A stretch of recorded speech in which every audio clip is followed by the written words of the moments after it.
It seems to me that the voices of real women have actually been left out of this debate. It seems to me that the conversation has gone more into a general idea of all these women that are having abortions that are these faceless people. When in fact the reality is women having abortions are everyone around us. They're our mothers, our sisters, our daughters, our friends, our colleagues.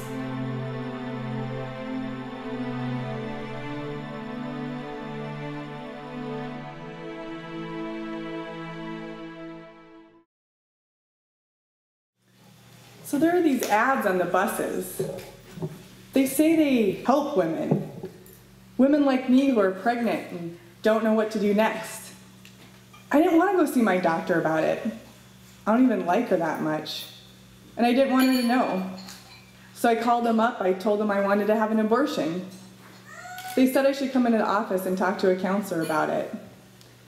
So this counselor, she's talking to me about all of my other options. And I'm thinking, well, okay, you know, they're counselors doing what counselors do, trying to make sure I've thought it through. I go along with it and I'm trying to be polite. And then I say again, I want to have an abortion and can you help me set that up? They said I should come back in a month. I said I can't wait a month, I want to do it now, and are you going to help me or not? Then they say they want to show me this movie so I know what to expect next. I'm thinking, I don't want to watch a movie. If I was having my appendix out, I wouldn't want to watch a movie about that before the fact either. I'm starting to think I need to get out of there. But then the thought of starting the whole thing over again, going to that doctor I don't like, going to a walk-in clinic doesn't thrill me either. So against my better judgment, I stayed. So I'm in this dark room with this TV and this counselor, and they start showing me this film of all these ripped up fetuses and these women talking about how they're so sorry they had an abortion. It was disgusting. I ran out of there so fast. It should be illegal what they do. You know, they said they were non-judgmental and confidential. They called me at my house. What if I lived with other people? They were leaving these messages about keeping the baby, about how there's so many families that would love to adopt my baby.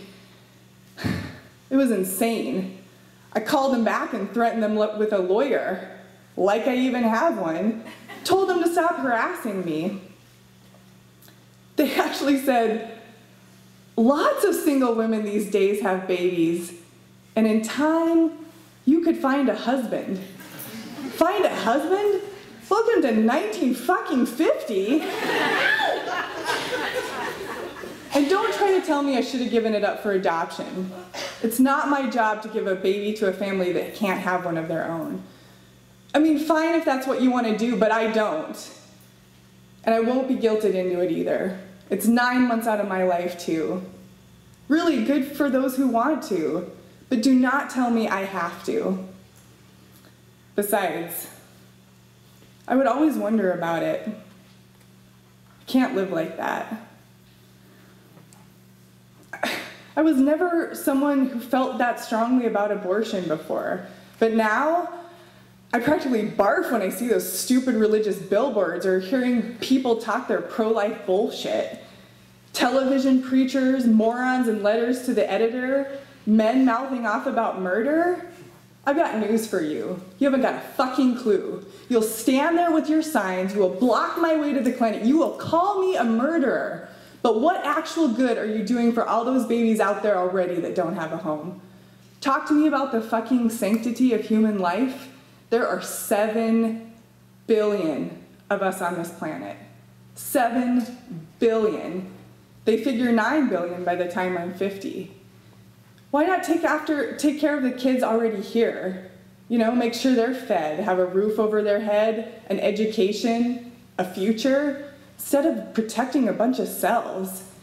Man, with their logic, we should be like saving every drop of sperm. We should be like collecting our menstrual blood and finding the discarded egg and having a solemn service.